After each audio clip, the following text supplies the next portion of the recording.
Mimpi-mimpi ini sudah datang kepadaku sejak kecil. Mimpi pertamaku datang saat aku berusia sekitar 5 tahun. Setelah itu, ketika aku berusia 10 atau 11 tahun, aku juga mulai punya keinginan untuk bisa melihat Khatamun Nabiin, Nabi Muhammad Shallallahu Alaihi Wasallam dalam mimpiku. Jadi, aku banyak membaca syalawat dan banyak berdoa kepada Allah Subhanahu wa Ta'ala, tapi aku belum mendapat mimpi itu juga, jadi aku pun berhenti. Namun, kira-kira saat aku berusia 13 tahun, untuk pertama kalinya aku melihat Allah Subhanahu wa Ta'ala dan Nabi Muhammad Shallallahu Alaihi Wasallam dalam mimpiku. Mimpi itu sudah pernah aku ceritakan sebelumnya. Itu terjadi di lapangan kriket, di mana ada anak-anak lain seumuranku. Kami semua sedang bermain kriket. Lalu Allah Subhanahu wa Ta'ala bertanya kepada Nabi Muhammad Shallallahu Alaihi Wasallam, dari anak-anak ini, anak mana yang kamu pilih? Tolong tunjukkan padaku. Kemudian Nabi Muhammad Shallallahu Alaihi Wasallam melihat semua anak-anak itu, dan akhirnya beliau melihat ke arahku, lalu menunjukku dengan jarinya dan berkata, "Ya Allah, aku memilih anak ini." Lalu Allah Subhanahu wa Ta'ala berkata, "Baiklah, sekarang mari kita pergi dari sini." Kemudian keduanya pergi, tapi aku tetap berdiri di sana, berpikir, mengapa Nabi Muhammad Shallallahu Alaihi Wasallam memilihku? Padahal ada anak-anak lain yang lebih baik dariku, tapi mengapa tidak memilih mereka? Disitulah mimpinya berakhir. Setelah itu, aku masih mendapat mimpi-mimpi. Kadang mimpi hujan turun, kadang ada seseorang yang mengejarku, dan Allah Subhanahu wa Ta'ala menyelamatkanku dari orang itu. Belakangan aku baru tahu bahwa sebenarnya itu adalah Dajjal. Lalu, ketika aku berusia 17 tahun, rangkaian mimpi ini terus berlanjut. Maksudnya, mimpi-mimpi ini tidak pernah berhenti sejak saat itu hingga sekarang. Bahkan jika aku tidur hanya 15 atau 20 menit, pasti aku mendapat mimpi, entah itu mimpi kecil atau besar. Jadi, rangkaian mimpi ini masih terus berlanjut sampai hari ini, dan di dalamnya, Nabi Muhammad Shallallahu Alaihi Wasallam dan Allah Subhanahu wa Ta'ala, sebagian mimpi yang aku alami memang ada kehadiran mereka, dan ada juga mimpi-mimpi lain di mana mereka tidak hadir. Lalu mimpi-mimpi itu nantinya menjadi kenyataan. Jadi aku selalu berpikir bahwa janji-janji Allah Subhanahu wa Ta'ala itu nyata. Ada satu mimpi di mana untuk pertama kalinya Allah Subhanahu wa Ta'ala berbicara langsung kepadaku, dan dalam mimpi itu Allah Subhanahu wa Ta'ala menyebutkan tentang janji-janjinya. Mimpi itu aku alami pada tahun 1994. Dalam mimpi itu, Allah Subhanahu wa Ta'ala berkata, "Kasim, janji-janji yang telah aku buat denganmu, aku pasti akan menepatinya. Dan jika aku tidak bisa menepati janjiku, maka aku bukanlah raja seluruh alam semesta." Kata-kata Allah Subhanahu wa Ta'ala itu masih aku ingat persis sampai hari ini. Jadi, aku dulu berpikir bahwa janji-janji Allah Subhanahu wa Ta'ala itu hanya sebatas itu saja. Misalnya ada seorang gadis yang sering muncul dalam mimpiku. Jadi aku mengira janji Allah Subhanahu wa Ta'ala itu adalah aku akan menikah dengannya dan semuanya akan berakhir bahagia. Jadi aku sama sekali tidak pernah memikirkan ke arah lain, bahwa mimpi-mimpi yang Allah Subhanahu wa Ta'ala tunjukkan kepadaku tentang kiamat, yang bisa dikatakan adalah tanda-tanda besar kiamat, Yajuj dan Ma'juj, Dajjal, Isa alaihi salam, dan mimpi-mimpi tentang hari kiamat, aku tidak pernah benar-benar memperhatikan mimpi-mimpi itu. Mimpi-mimpi seperti itu aku alami antara tahun 2003 sampai 2005. Sangat banyak mimpi tentang Dajjal, Isa alaihi salam, Yajuj dan Ma'juj, tanda-tanda kiamat, Ghazwatul Hind, dan mimpi-mimpi tentang hari kiamat. Aku tidak pernah berpikir bahwa janji-janji Allah Subhanahu wa Ta'ala juga bisa berkaitan dengan hal-hal itu. Lalu pada tahun 2013, ketika gadis itu meninggalkanku, aku pun benar-benar yakin bahwa aku tidak akan pernah bersatu dengannya. Setelah itu, aku seperti berada dalam situasi mimpi buruk, hanya bisa memegangi kepala dan duduk termenung, merasa bahwa seluruh hidupku sudah sia-sia. Waktu yang sudah berlalu tidak akan pernah kembali lagi. Pada Januari 2014, Allah Subhanahu wa Ta'ala memberitahuku dalam mimpi bahwa, "Kasim, aku telah mengujimu selama 20 tahun melalui gadis itu. Aku ingin melihat apakah kamu termasuk orang yang berputus asa dari rahmat Allah atau tidak." Bahkan dalam mimpi itu, aku sempat sedikit mengeluh kepada Allah, bertanya, "Mengapa engkau mengujiku dengan seorang gadis?" Lalu Allah Subhanahu wa Ta'ala berkata, "Kasim, aku memang harus mengujimu selama bertahun-tahun, apapun caranya. Sekarang pulanglah ke rumah, istirahat, dan nanti aku akan memberitahumu apa yang harus kamu lakukan selanjutnya." Kemudian, pada tanggal 20 atau 22 April 2014, untuk pertama kalinya Allah Subhanahu wa Ta'ala berkata padaku, "Kasim, mimpi-mimpi yang telah aku tunjukkan kepadamu, ceritakanlah kepada orang-orang. Aku ingin menunjukkan kepada dunia siapa dirimu." Jadi ketika aku bangun pagi, aku berkata, ini adalah perintah yang sangat aneh yang Allah Subhanahu wa Ta'ala berikan. Ini adalah perintah yang, maksudku, keluargaku sendiri tidak percaya. Lalu bagaimana orang yang bahkan tidak mengenalku bisa percaya pada mimpi-mimpi ini? Meskipun demikian, aku berkata, aku akan menunggu petunjuk dari hatamu Nabi Muhammad Shallallahu Alaihi Wasallam, apa yang akan beliau perintahkan. Lalu, sekitar 7 atau 10 hari kemudian, beliau juga datang dalam mimpi dan mengatakan hal yang sama, bahwa mimpi-mimpi yang Allah Subhanahu wa Ta'ala tunjukkan kepadamu, sampaikan kepada orang-orang. Karena Allah Subhanahu wa Ta'ala dan Muhammad Shallallahu Alaihi Wasallam telah memberikan perintah yang sama kepadaku, maka aku memang tidak punya pilihan lain. Setelah itu, aku mulai membagikan mimpi-mimpi itu melalui email kepada keluarga dan orang-orang di sekitarku, tapi tidak ada yang percaya padaku. Akhirnya, pada bulan September, aku pun berhenti membagikan mimpi-mimpi itu lewat email. Lalu pada bulan Oktober 2014, dalam satu mimpi, aku berkata kepada Allah Subhanahu wa Ta'ala, "Ya Allah, tidak ada seorang pun yang percaya pada mimpi-mimpi ini dan aku hanya membuang-buang waktu saja." Lalu Allah Subhanahu wa Ta'ala berkata, "Tidak, Qasim.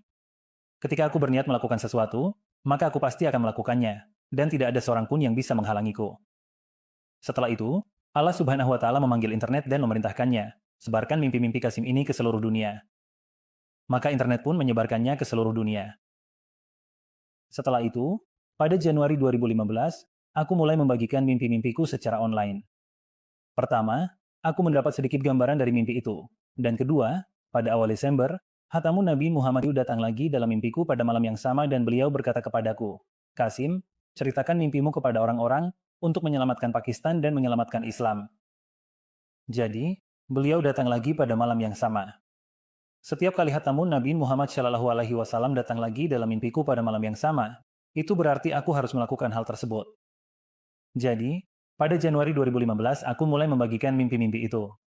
Tapi di kolom komentar, aku menerima begitu banyak komentar buruk. Aku pun berpikir, aku tidak memulai membagikan mimpi-mimpi ini untuk menerima hinaan dari orang-orang. Jadi, sampai akhir Januari, aku benar-benar memutuskan bahwa aku akan berhenti membagikan mimpi-mimpi itu.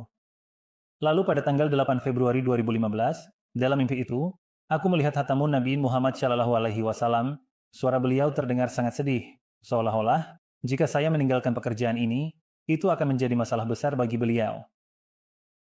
Lalu beliau berkata kepadaku, "Qasim, jangan pernah putus asa dari rahmat Allah Subhanahu wa Ta'ala, dan jangan tinggalkan pekerjaan ini, teruslah melakukannya. Allah Subhanahu wa Ta'ala sedang menolongmu dan kamu sudah sangat dekat dengan takdirmu." Ketika aku bangun pagi, aku berkata, "Demi Rasulullah Shallallahu Alaihi Wasallam, nyawa pun akan aku persembahkan. Ini hanya komentar-komentar buruk saja." Jadi aku lanjutkan pekerjaan ini, tapi tetap saja di hatiku ada perasaan, apa yang akan orang-orang ini lakukan? Karena komentar-komentar itu memang sangat buruk, bahkan sampai sekarang pun masih ada komentar buruk. Lalu pada bulan Maret 2015, Allah Subhanahu wa Ta'ala berkata dalam mimpiku, "Qasim, sampai kapan kamu akan terus berada dalam kegelapan ini? Keluarlah dan carilah tempat yang dipenuhi dengan rahmat dan berkahku." Jadi, aku sangat bahagia karena Allah datang untuk mengeluarkanku dari kegelapan ini. Jadi ketika aku keluar dari rumah, aku melihat ada 8 atau 10 singa lapar sebesar kerbau yang berkeliaran di sana.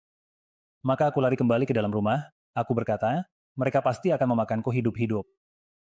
Lalu aku masuk ke dalam dan mengadu kepada Allah Subhanahu wa Ta'ala. Pada saat yang sama, ada 3 anjing yang mulai menyerang dari jendela, tapi ada teralis, jadi mereka hanya menabrak teralis itu dan mundur. Kemudian aku berkata kepada Allah, "Ya Allah, di hadapan MU mereka menyerangku, dan Engkau berkata bahwa singa-singa itu tidak akan melakukan apa-apa padaku." Lalu Allah Subhanahu wa Ta'ala membunuh mereka, dan kemudian Allah Subhanahu wa Ta'ala berkata kepadaku, "Qasim, lakukanlah pekerjaan yang telah aku perintahkan kepadamu, atau tetaplah di dalam kegelapan ini selamanya. Dan percayalah kepadaku, aku akan melindungimu dan mengantarkanmu dengan selamat ke tujuanmu." Setelah mengatakan itu, Allah Subhanahu wa Ta'ala pergi dari sana. Saat itu, aku duduk di lantai dekat dinding, menundukkan kepala di atas lututku, dan terus berpikir serta berkata pada diriku sendiri, jika aku tetap di sini pun, kematian tetap akan datang menjemputku di sini juga. Tapi seperti yang Allah Subhanahu wa Ta'ala katakan padaku, bahwa Dia akan melindungiku, maka aku harus percaya kepada Allah Subhanahu wa Ta'ala dan keluar. Jadi aku keluar, Allah Subhanahu wa Ta'ala terus melindungiku, dan aku pun sampai di tempat tujuan. Lalu Allah Subhanahu wa Ta'ala berkata kepadaku, "Qasim, bukankah aku sudah berkata bahwa aku akan mengantarmu dengan selamat sampai ke tujuan?" Lalu aku berkata kepada Allah, "Ya Allah, Engkau benar. Engkau telah membuktikan ucapan MU, jadi di sini aku." Aku berkata kepada Allah Subhanahu wa Ta'ala bahwa besok aku akan menyelesaikan semua pekerjaanku. Lalu di sini, Allah Subhanahu wa Ta'ala dengan serius berkata kepadaku, "Baiklah Qasim, kalau begitu, setelah itu aku juga akan menegakkan hari kiamat." Jadi, aku juga sering mendapat mimpi seperti ini, di mana itu adalah hari terakhir, hari kiamat dan aku harus menyelesaikan pekerjaanku. Tetapi di setiap mimpi, karena suatu alasan, aku tidak bisa menyelesaikan pekerjaanku. Namun, Allah Subhanahu wa Ta'ala dengan rahmatnya tidak menegakkan kiamat dan memberikan satu hari lagi. Dan di hari berikutnya itu, aku pun menyelesaikan semua pekerjaanku. Lalu, ketika Allah memerintahkanku untuk membagikan mimpi-mimpi itu, aku berpikir, mungkin janji-janji Allah Subhanahu wa Ta'ala itu adalah yang berkaitan dengan akhir zaman yang aku alami, di mana kami bertemu dengan Isa alaihi salam dan kemudian mimpi-mimpi tentang hari kiamat itu. Aku pun berkata, mungkin janji-janji Allah Subhanahu wa Ta'ala itu adalah yang itu. Tapi tetap saja, ketika aku mulai membagikan mimpi-mimpi itu, aku pikir hanya 2 atau 4 orang saja yang akan percaya, tidak lebih dari itu. Namun sekarang, aku melihat orang-orang dari seluruh dunia, dengan rahmat dan pertolongan Allah Subhanahu wa Ta'ala, tidak hanya percaya pada mimpi-mimpi itu, tapi juga berusaha menyebarkannya, bahkan membuat video dan menyebarkannya lebih luas. Bagiku, ini adalah sebuah mukjizat, mau diakui atau tidak, karena di zaman sekarang, ketika semua orang sibuk dengan urusannya masing-masing, hampir tidak ada waktu untuk memperhatikan hal-hal seperti ini. Kami semua tidak pernah saling mengenal sebelumnya. Mereka juga tidak pernah mengenalku, tidak pernah bertemu. Tapi tetap saja mereka menyebarkan mimpi-mimpi ini, membuat video, dan dengan cara seperti ini, banyak dari mereka bahkan kehilangan teman-teman mereka sendiri, dan juga mengalami masalah di keluarga mereka. Namun, dengan pertolongan dan rahmat Allah Subhanahu wa Ta'ala, mereka tetap melanjutkan pekerjaan ini. Jadi, semua ini hanya mungkin terjadi karena bantuan dan rahmat Allah Subhanahu wa Ta'ala semata. Tanpa pertolongannya, pekerjaan ini sama sekali tidak mungkin dilakukan, apalagi di zaman sekarang yang sangat spesial ini. Bagiku, ini benar-benar sebuah mukjizat dari Allah Subhanahu wa Ta'ala, karena aku juga pernah mendapat mimpi antara tahun 2011 sampai 2013, di mana aku sedang berjalan dan aku bertemu dengan orang-orang yang bahkan tahu namaku. Beberapa dari mereka tahu bahwa Allah Subhanahu wa Ta'ala telah memerintahkanku untuk pergi ke suatu tempat, dan mereka juga mengatakan bahwa mereka sudah tahu, aku akan melewati jalan itu suatu hari nanti. Saat itu, dalam mimpi, aku sangat heran dan bertanya-tanya dalam hati, siapa sebenarnya orang-orang ini yang bahkan tahu namaku, dan sebagian dari mereka tahu kemana aku akan pergi. Jawaban atas pertanyaan-pertanyaan ini aku dapatkan ketika aku mulai membagikan mimpi-mimpiku, lalu aku mendapat jawaban bahwa mungkin orang-orang itu adalah kalian, yang aku lihat dalam mimpi dan yang mengenaliku. Jadi, tadi Anda bertanya apa? Tolong ceritakan tentang orang-orang yang membawa gulungan kertas itu.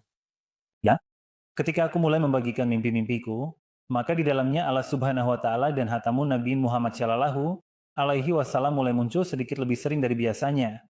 Maksudnya lebih dari rutinitas normal. Ketika Allah Subhanahu wa Ta'ala mulai muncul sedikit lebih sering, di awal saat aku mulai membagikan mimpi-mimpi itu, hatamu Nabi Muhammad Shallallahu alaihi wasallam juga berkata kepadaku dalam mimpi, Kasim, sampaikan pesan ini kepada umatku, bahwa siapapun yang membantumu, itu sama saja seperti dia telah membantuku. Dan setelah itu, dalam beberapa mimpi juga, aku melihat bahwa Allah Subhanahu sedang menuliskan nama orang-orang yang menyebarkan mimpi-mimpi ini di awal-awal di atas kertas emas. Aku juga melihat dalam mimpi bahwa orang-orang terbaik dari umat ini akan menjadi yang pertama percaya pada mimpi-mimpi ini, lalu mimpi-mimpi ini akan menyebar, kemudian orang-orang yang sedikit lebih tinggi derajatnya akan percaya, lalu bahkan orang-orang yang terkait dengan media akan percaya, lalu beberapa politisi, dan seterusnya. Dan dengan cara seperti itu, mimpi-mimpi ini akan menyebar begitu luas sehingga bahkan Kepala Staf Angkatan Darat Pakistan pun akan mengetahui tentang mimpi-mimpi ini dan akan mendengarkannya. Setelah itu, hatamu Nabi Muhammad Shallallahu alaihi wasallam akan memberikan kesaksian kepada Kepala Staf Angkatan Darat bahwa Kasim tidak berbohong kepada siapapun tentang mimpinya. Dan memang akan terjadi persis seperti yang Allah Subhanahu wa Ta'ala tunjukkan kepada Kasim dalam mimpinya. Setelah mendapatkan kesaksian ini, maka banyak mimpi yang akan sangat tersebar di dunia, yang juga berkaitan dengan kemajuan Pakistan dan kejayaan Islam. Jika Anda berkenan, bisa ceritakan bagaimana arsy Allah Subhanahu wa Ta'ala pada hari kiamat itu datang? Baik, jadi pada hari kiamat, ketika Allah Subhanahu wa Ta'ala menegakkan kiamat, sebelumnya dalam sebuah mimpi aku pernah bertanya kepada Allah, "Ya Allah, bagaimana caranya Engkau akan memanggil kami semua pada hari kiamat dan kami semua akan berlari menuju MU?" Lalu Allah memberiku sebuah perumpamaan. Allah Subhanahu wa Ta'ala berkata, "Kasim, seperti seekor kucing yang memiliki anak-anak kecil yang masih menyusui. Setelah menyusui anak-anaknya, kucing itu pergi keluar untuk mencari makanannya sendiri, dan setelah beberapa jam baru kembali. Selama waktu itu, anak-anaknya terbangun dan ketika mereka melihat diri mereka sendirian, tidak melihat ibu mereka di dekat mereka. Mereka merasa takut dan bertanya-tanya, di mana ibu mereka? Lalu ketika kucing itu datang dan memanggil anak-anaknya dari kejauhan, anak-anaknya langsung berlari menuju ibunya, tanpa memperhatikan apakah ada bahaya atau sesuatu yang bisa mencelakakan mereka di jalan. Mereka hanya tahu bahwa ibu mereka memanggil, jadi mereka langsung datang. Begitu pula, pada hari kiamat nanti, ketika aku memanggil kalian semua, kalian juga akan datang berlari kepadaku seperti itu dan akan hadir di hadapanku. Jadi, ketika aku melihat dalam mimpiku bahwa Allah Subhanahu wa Ta'ala menegakkan hari kiamat, rasanya seperti aku tumbuh keluar dari tanah, seperti sebuah tanaman yang tumbuh.